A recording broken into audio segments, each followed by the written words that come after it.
l'hiver a cessé, la lumière tiède danse du sol au firmament clair. Il faut que le cœur le plus triste cède à l'immense joie éparse dans la nature. Et lorsque de nouveau le soleil vient caresser les Alpes, le Vercors reprend son aspect légendaire. Les troupeaux délaissent vallées et sombres étables. C'est l'époque du retour à l'alpage que chantent sonnailles et clochettes.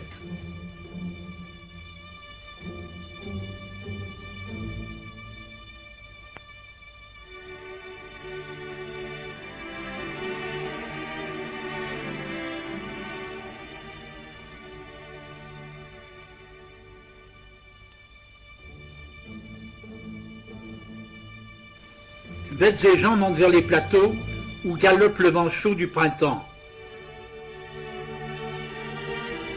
Tandis que tiré de sa torpeur hivernale, le torrent dévale vers la plaine, portant la vie aux hommes.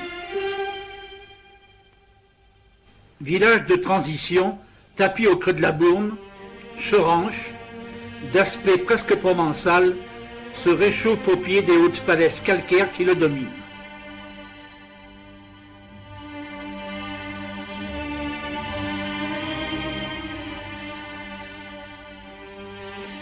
Sur le plateau aride, disséminés sur le sol tourmenté du Lapiaz, bosquets épars peints rabougris soulignent de leurs branches écartelées la détresse de ce paysage désertique.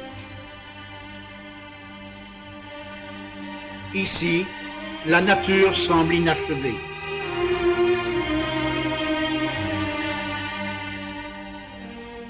Ridé comme un vieux visage, creusé de mille et mille fissures, le calcaire absorbe les pluies avec avidité. S'acheminant lentement par ses failles naturelles, l'eau taraude la roche tendre et commence alors à se creuser ces cavités qu'on appelle, suivant les régions, gouffres, avennes ou cialées. Au niveau des cassures intérieures, l'eau se rassemble avant de réapparaître au grand jour dans une auréole d'écume.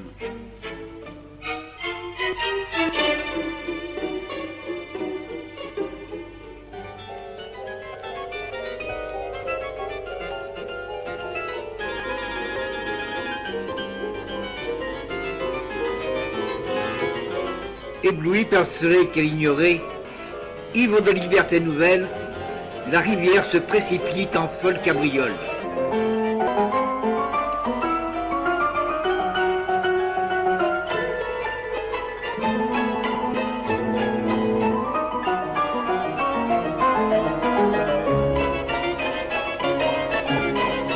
Vie retrouvée, eau brusquement éveillée des lourds sommeils de la terre, bouillons et tourbillons, ruissellement de fontaines, cascadelles,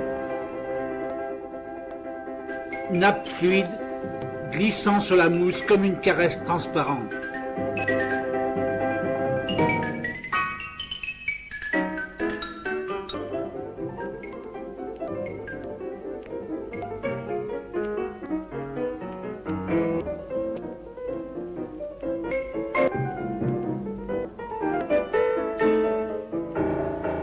Cette eau a tissé pour nous ses féeries aériennes avant de nous livrer les secrets de son labeur souterrain.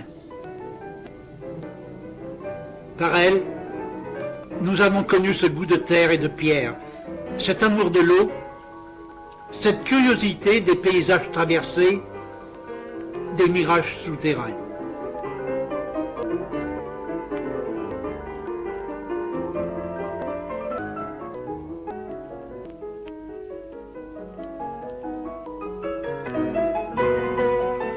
Et deux hommes se sont retrouvés sur le chemin montant de ce pèlerinage aux sources.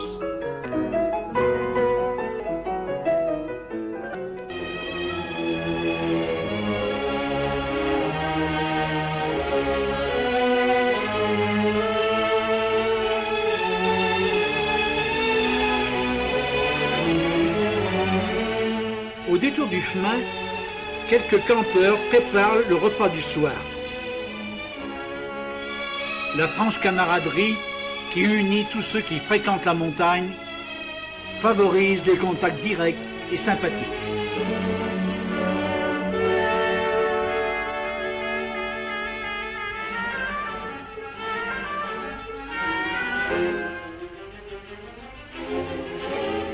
Lorsque vous annoncez votre intention d'explorer une grotte, vous découvrez dans le regard de votre interlocuteur une pointe malicieuse qui peut s'interpréter comme de l'admiration ou du scepticisme.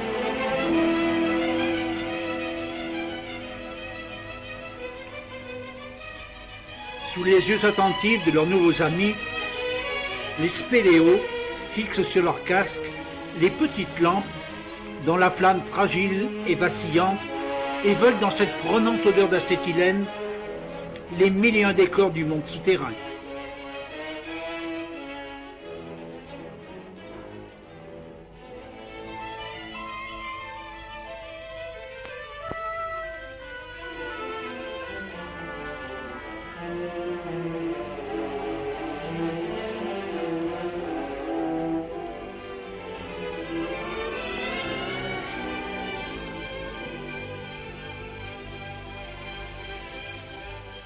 Humble lampe, vous sans qui rien n'existe, vous serez les seules lumières au pays des rivières sans étoiles.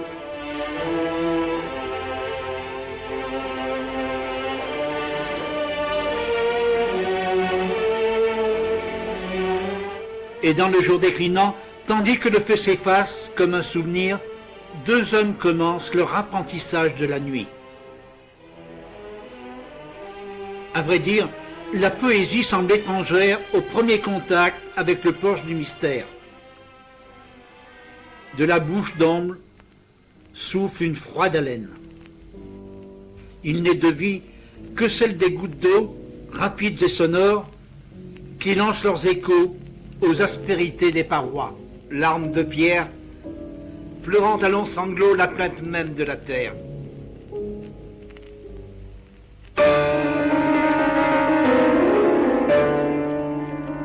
Toute joie se mérite.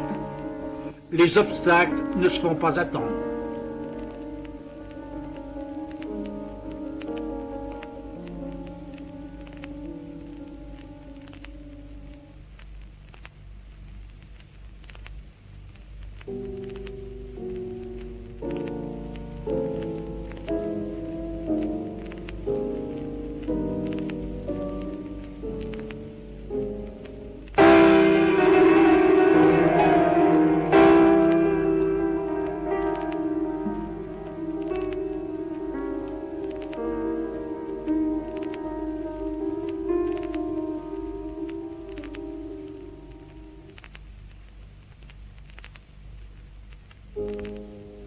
Nos gestes sont ceux du ramoneur d'autrefois, du grimpeur d'aujourd'hui, avec en plus la nuit, le silence.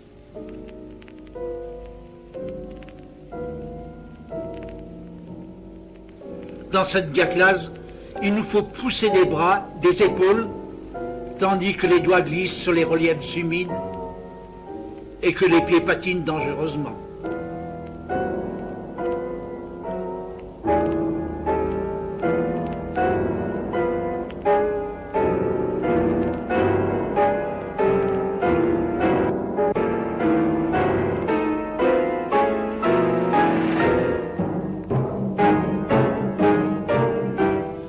Ce sont les premiers démêlés avec les blocs qui s'obstinent dans leur inertie.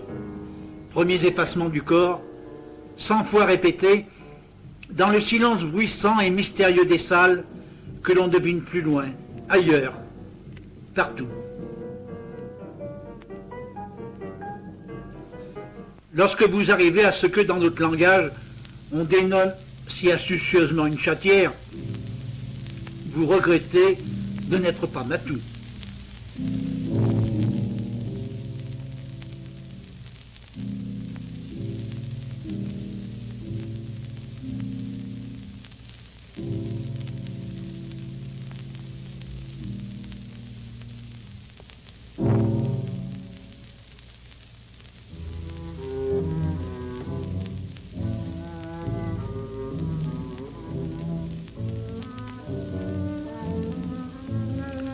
On se glisse dans cet étroit goulot, le ventre sur la roche. Les épaules effacées, les mains tâtonnantes, les pieds battant l'obscurité. Dans l'étreinte étroite de la roche, les battements de votre cœur se communiquent à la montagne.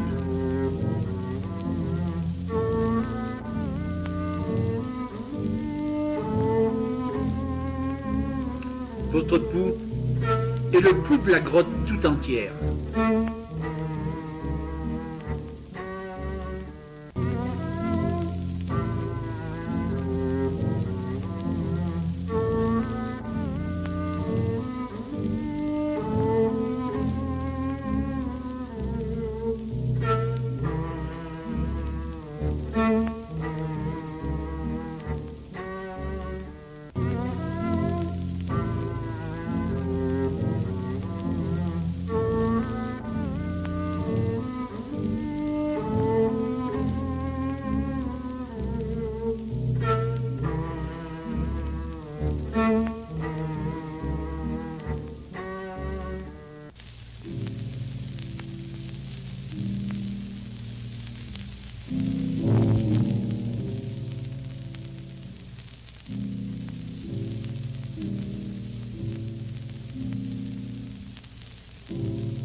La récompense est au bout de la peine, au bout du trou d'ombre, la porte des merveilles.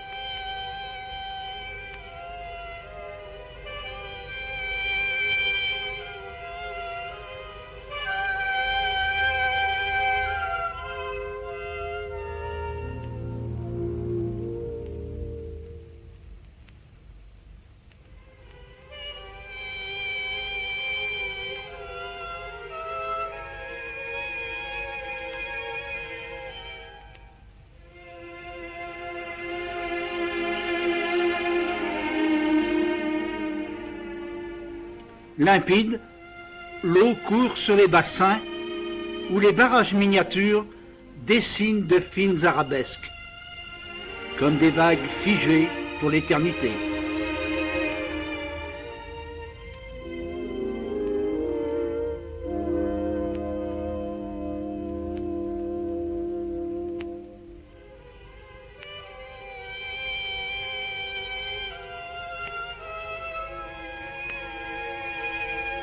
Fontaine bienvenue, providence de l'explorateur altéré.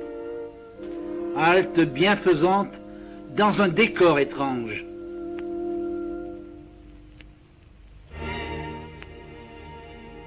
Décor étrange. Étrange aussi les rencontres impromptues que l'on y fait.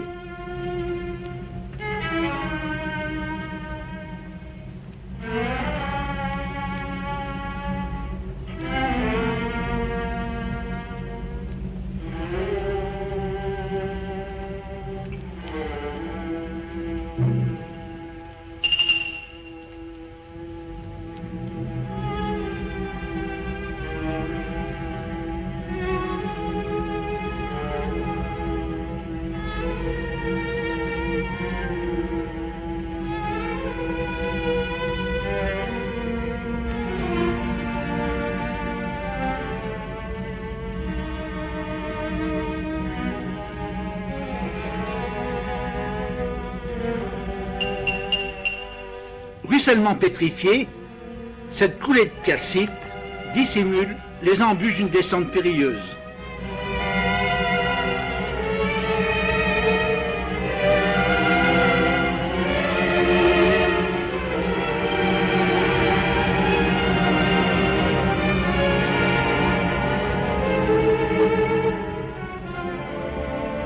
Rien ne saurait plus nous surprendre au royaume de la pierre, où toute impression est neuve.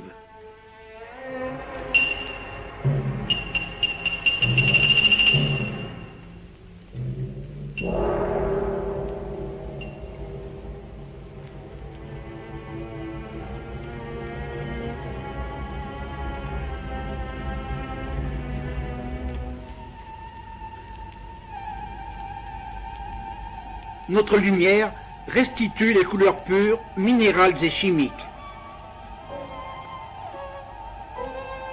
Résonance du blanc, écho du silence, le noir est matière et non vide.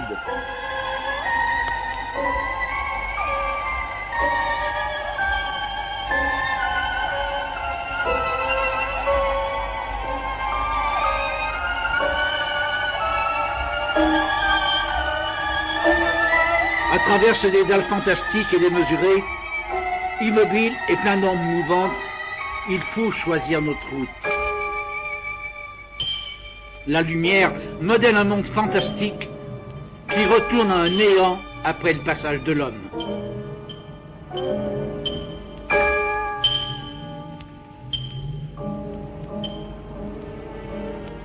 Tout est renouvelé dans notre recherche et tout rapprochement avec le règne animal ou végétal est gratuit.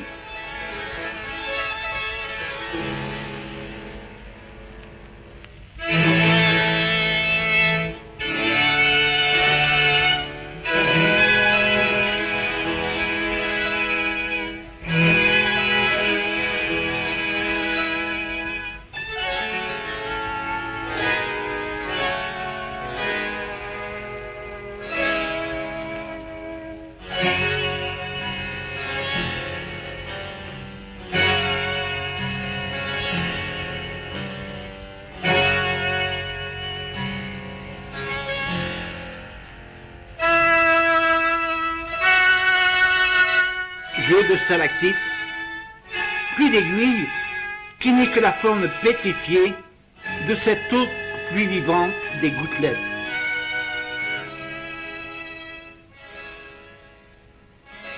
Eau vivante, âme d'un monde mort,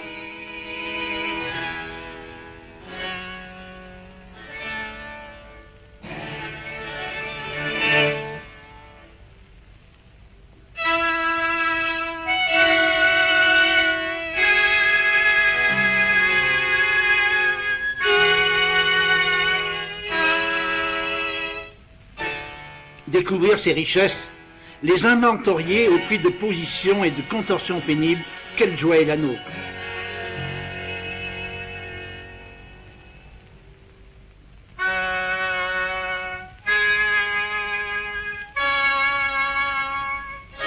Quelle sensation en effet d'approcher ces pures merveilles.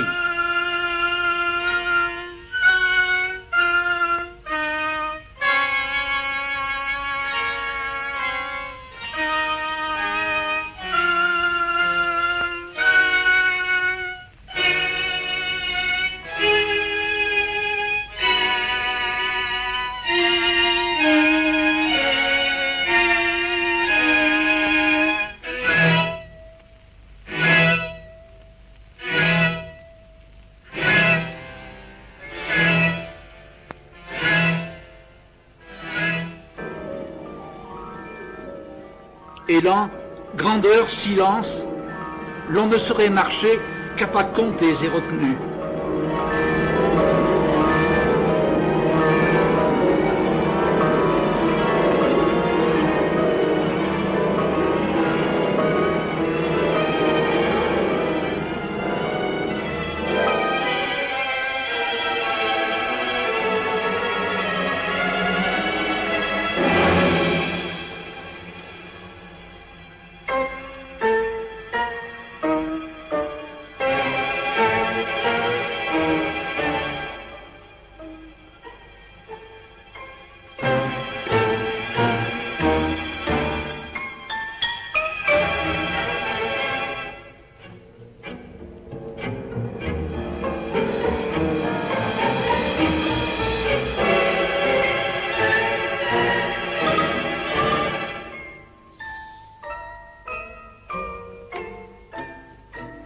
Un rocher détaché du plafond repose au centre de la galerie.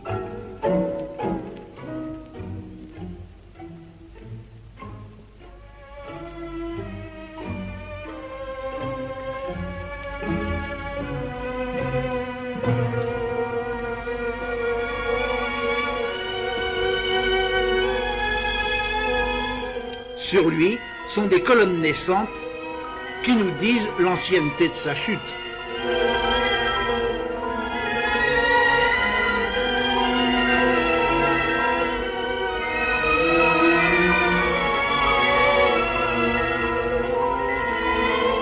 À l'abri des mains profanes, nous découvrons ces précieux cristaux étagés en gradins.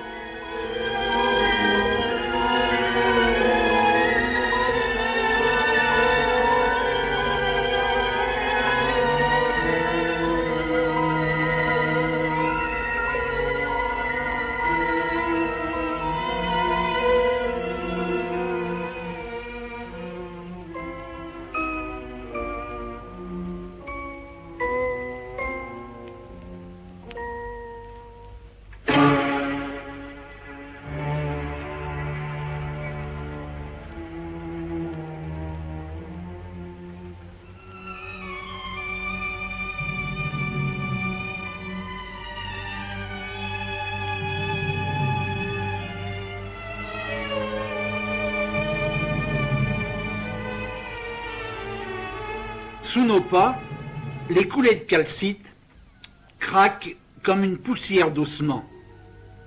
Et dans une débauche de formes et de couleurs, hors du souvenir, le temps et l'éternité.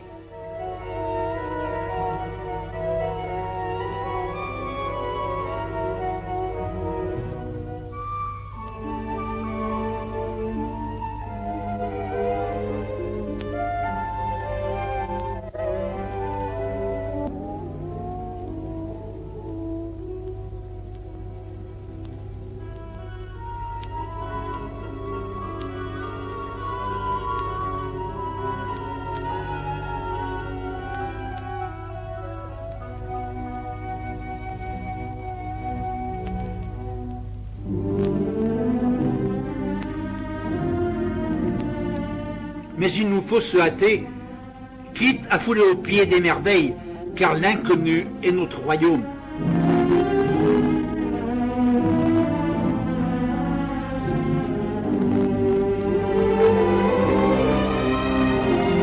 Sur le lac du bout de la nuit, un pont, posé sur le noir des eaux, de feuilles immobiles en pierre de nénuphar.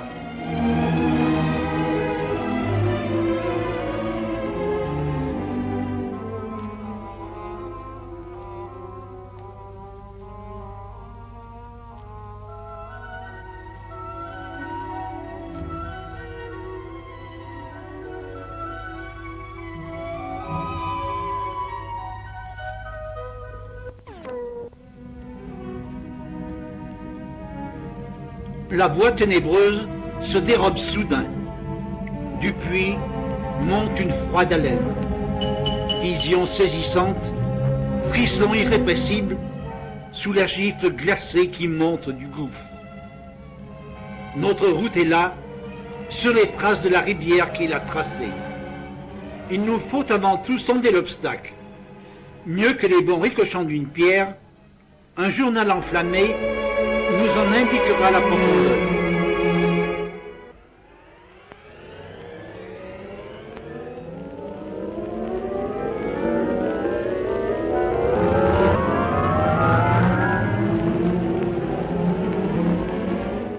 Mais d'abord, pourquoi ne pas prendre quelques instants de détente avant l'effort? Et comment ne pas se laisser tenter par le plaisir d'en griller une?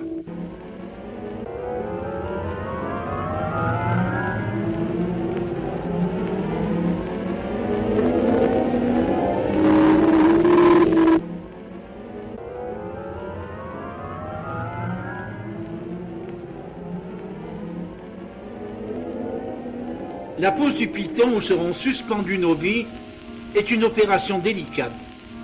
Le choix judicieux de la fissure, la sûreté du coup de marteau sont le résultat d'une sérieuse expérience. Le tintement clair du métal est le gage de notre sécurité.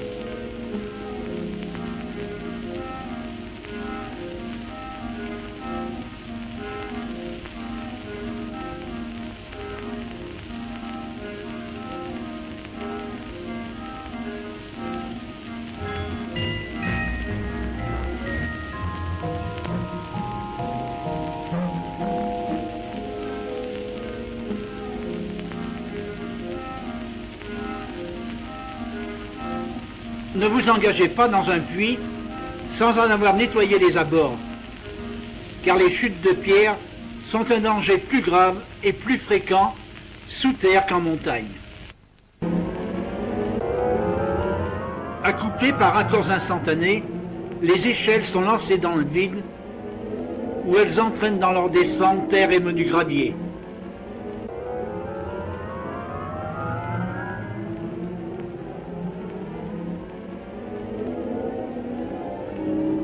Lien fragile, vous rétablissez pour nous la route interrompue.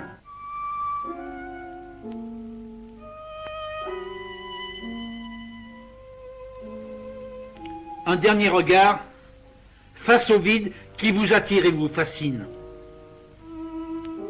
En montagne, vous devinez le balcon où vous pourrez prendre pied. Ici, nous descendons dans l'inconnu, car notre lampe frontale n'éclaire que la zone de rocher la plus proche.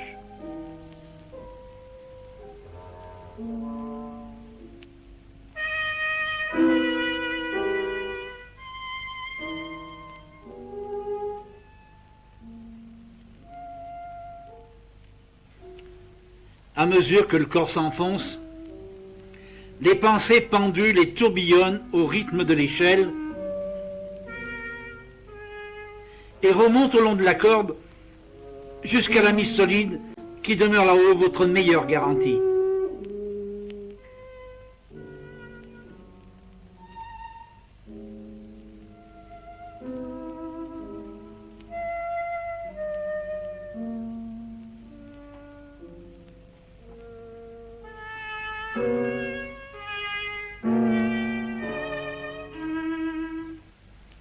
Puis le cœur fait silence.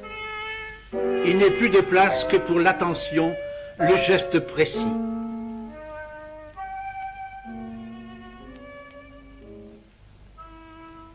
L'arrivée hasardeuse est un peu chaotante, mais qu'importe, puisque tout s'est bien passé.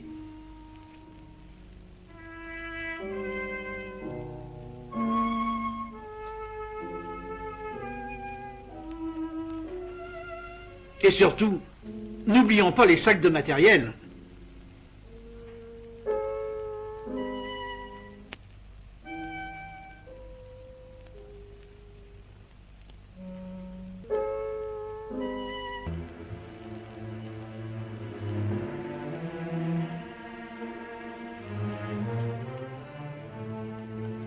À son tour, l'ami s'enfonce dans la nuit.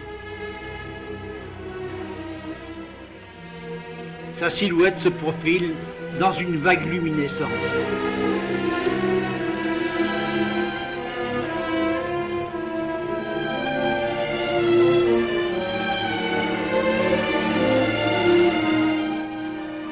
Il se rapproche à gestes mesurés.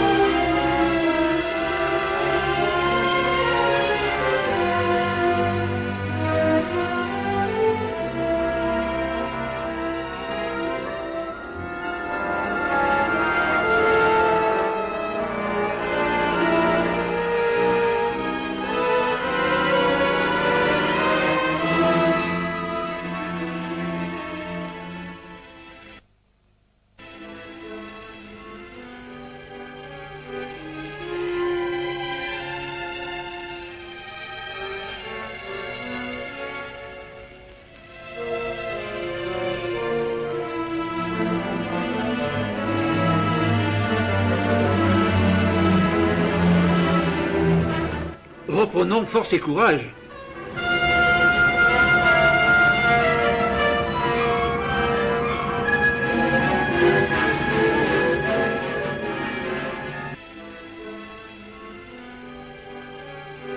Un long murmure assourdi nous annonce la proximité de la rivière. Le temps est revenu de retrouver les eaux vives après les eaux mortes.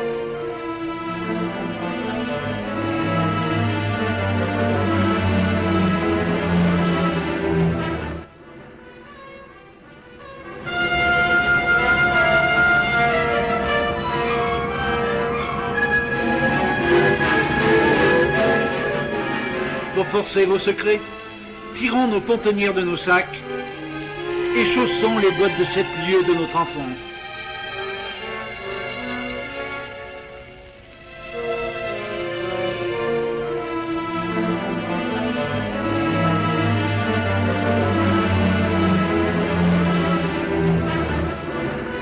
et poursuivant notre pèlerinage aux sources, nous pénétrons dans la rivière.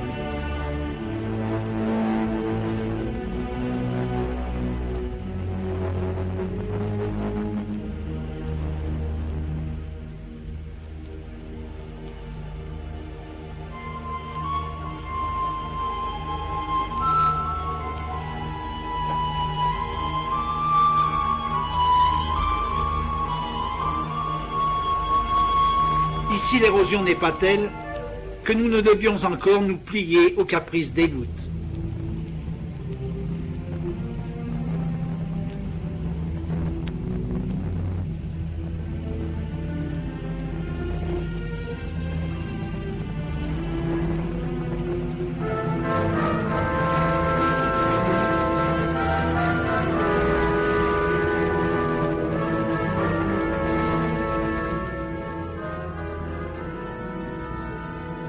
La progression n'est pas monotone.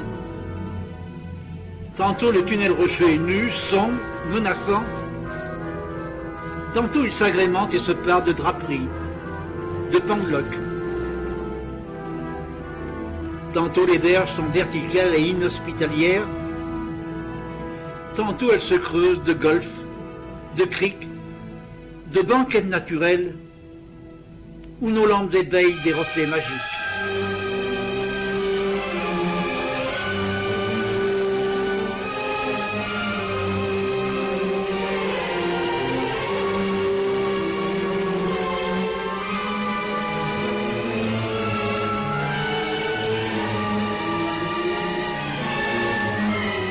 La période propice à l'exploration des rivières souterraines est courte et fort capricieuse. La marge d'autre part y est incertaine et semée d'embûches.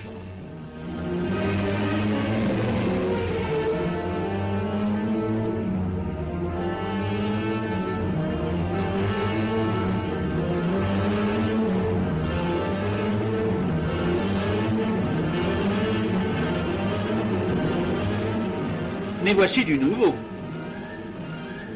De plus de 10 mètres de hauteur, l'eau se précipite en chute mugissante. La difficulté semble sérieuse et la douche probable.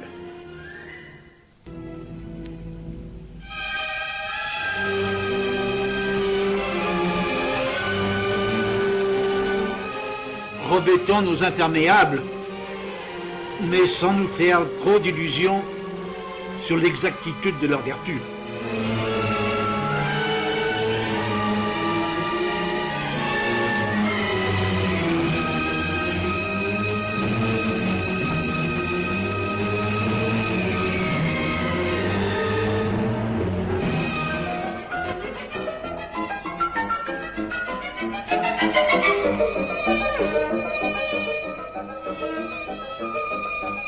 L'escalade commence.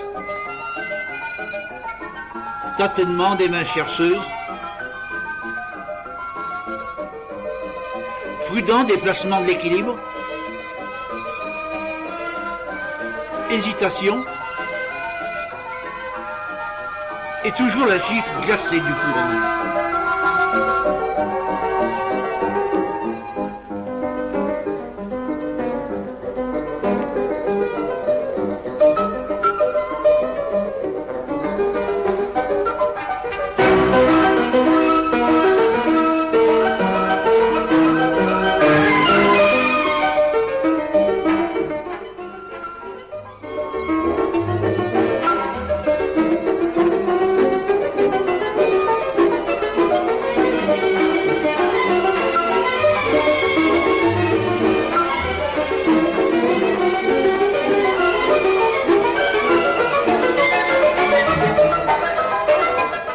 son tour.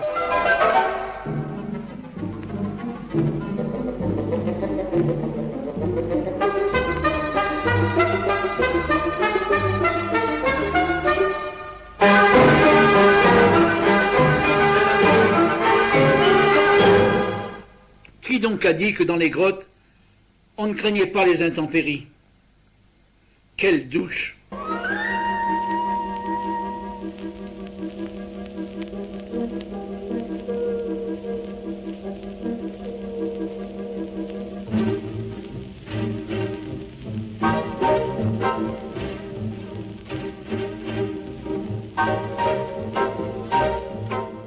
Peu à peu, nous nous élevons dans ce couloir rocheux.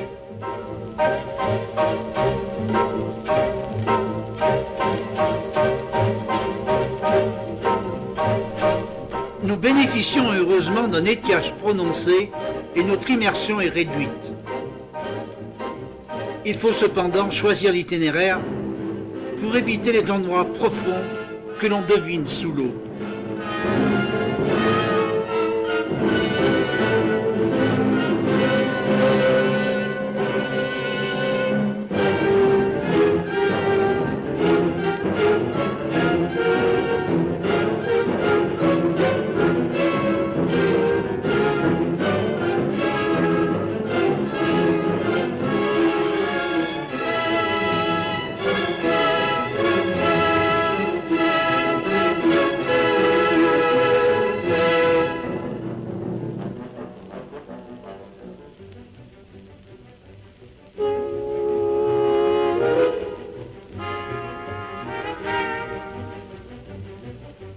Que l'ambiance est changeante.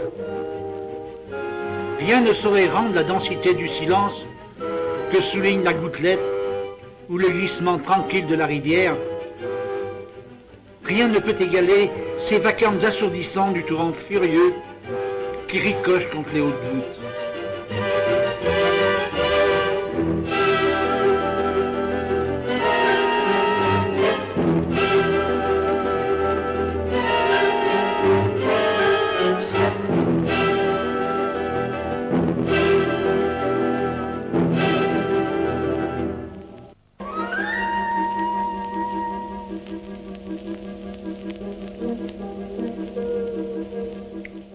La pente s'accentue sans préavis. Nous devons prendre pied sur la berge pour préparer un autre mode de locomotion. D'alpiniste, le spéléologue va devenir marin.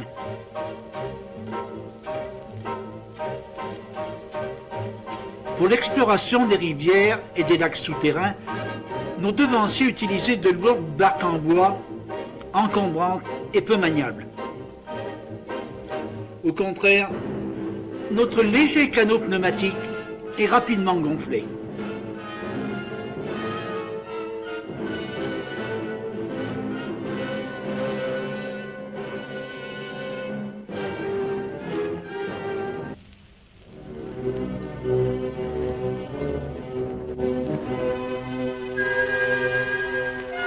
L'embarquement dans cette esquif, si commode et si stable, quand on y est, ne va pas sans aléas.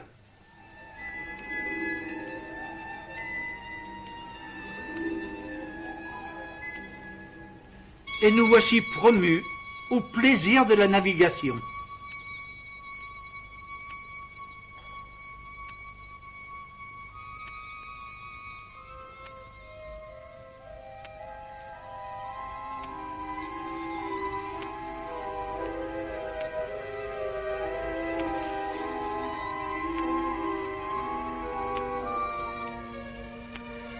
À travers le mince fond de caoutchouc, l'eau glisse sous nos genoux comme une bête vivante.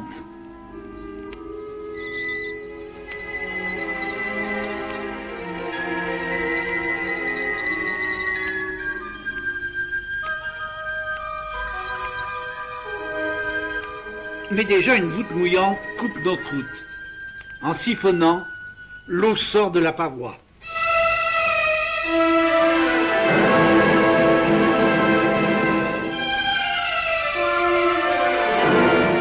Nous sommes favorisés. Une lunette s'ouvre dans la barre rocheuse qui, par-delà, doit nous permettre de retrouver le courant.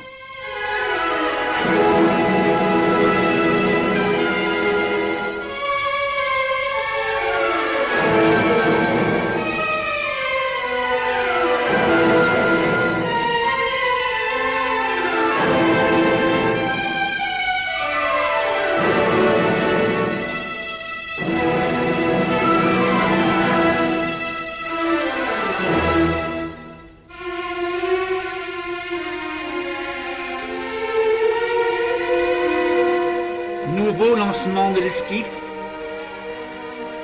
nouvel embarquement, geste pareil, si souvent répété. Rivière des longues patiences, rivière de la nuit, rivière des nuits sans étoiles, au firmament éclaboussé de lumière.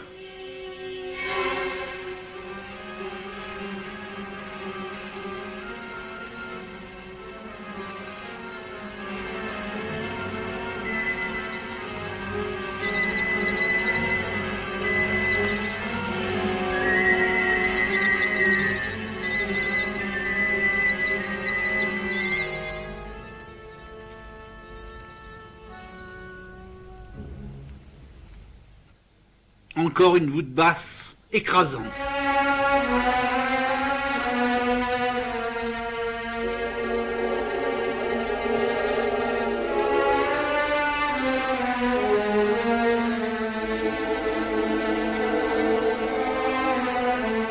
Le courant augmente dangereusement, la rivière défend son domaine.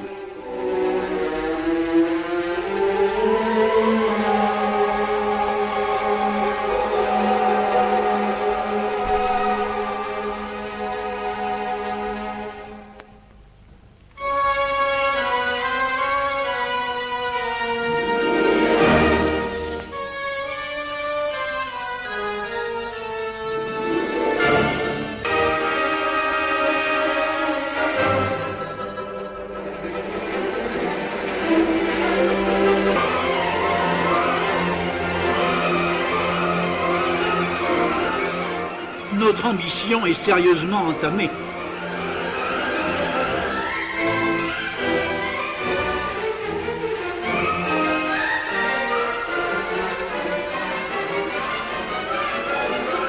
Nous tirons le canot devenu inutile dans ces eaux courroucées.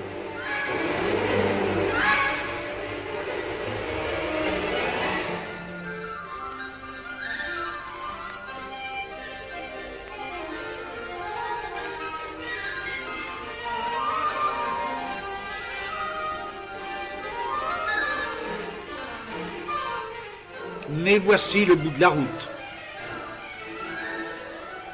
Pour franchir cette cascade, haute et verticale, il faudrait une ampleur de moyens dont nous ne disposons pas aujourd'hui. Sachons-nous résigner, du moins provisoirement, car le spéléo ne renonce pas volontiers et les échecs ne sont que des étapes temporaires. Nous reviendrons, dit Aldo.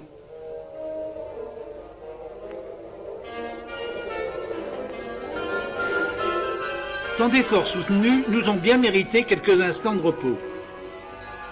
Si dans le feu de l'action nous avons pu oublier le casse-croûte, la nature reprend ses droits et entre deux bouchées, les commentaires vont bon train.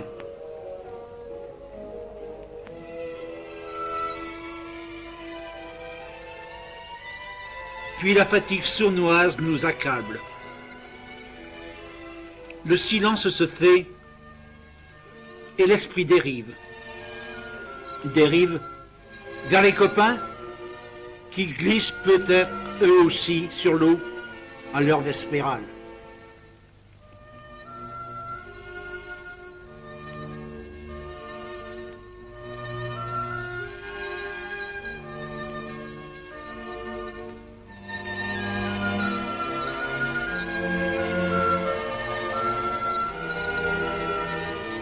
Grand voyageur de la nuit, Casteret avait justement remarqué ce désir de surface. Et il n'est pas de spéléo qu'il n'ait éprouvé une fois.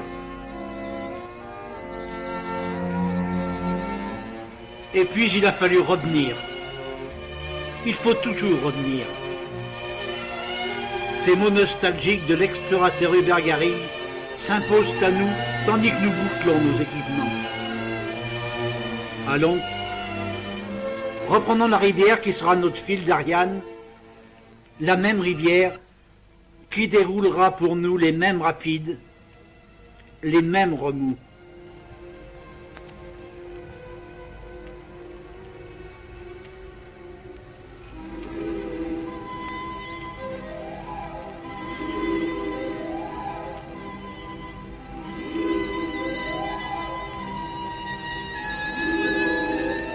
Est-il besoin de dire que tout est changé dans ce parcours déjà accompli? Non seulement les aspects de la route diffèrent, mais surtout l'esprit avec lequel on les retrouve.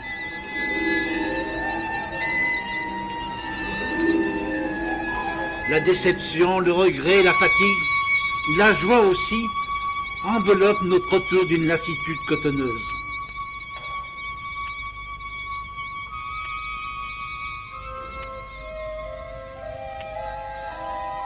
La nuit nous est plus pesante, alourdie du poids de la terre, du poids des gestes toujours répétés, du poids du silence noir.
La montée s'achète, degré par degré, et projette sur les parois le spectre fantomatique de notre accablement.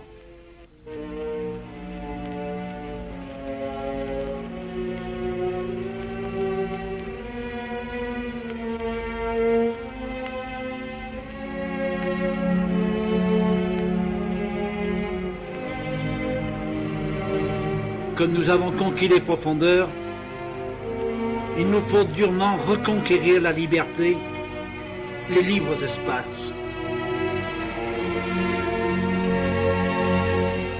Les fleurs de pierre ouvrent encore pour nous leurs corolles irréelles. Nous repassons sans les voir parmi les colonnes de notre cathédrale.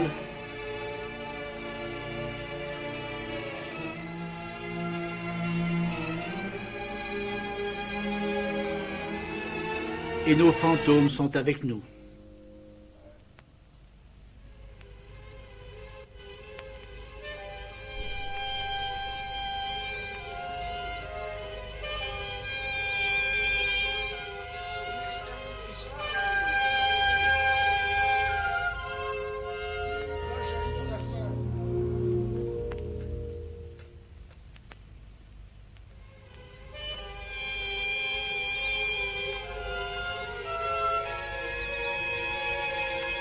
Et nous ne savons plus très bien si la nature nous défie une dernière fois avec ses merveilles surréalistes ou si nous l'embellissons de nos hallucinations.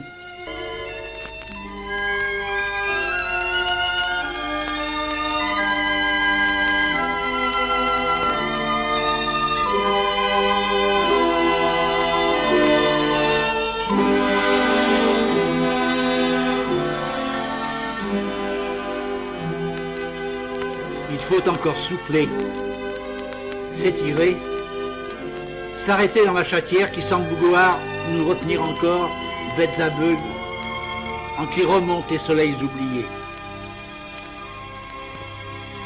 Enfin, voici la diaclase qui marque le terme de nos peines. Nos songes déjà se sont envolés et nous précèdent vers la sortie.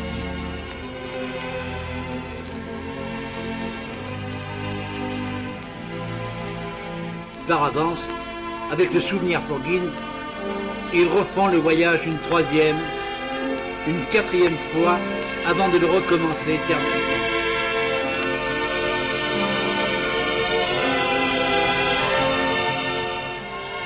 Plus riches d'avoir pénétré un instant le mystère des choses, ils savent qu'ils viennent de vivre une aventure où le sport et la poésie s'unissent harmonieusement pour nous faire croire à la beauté du monde.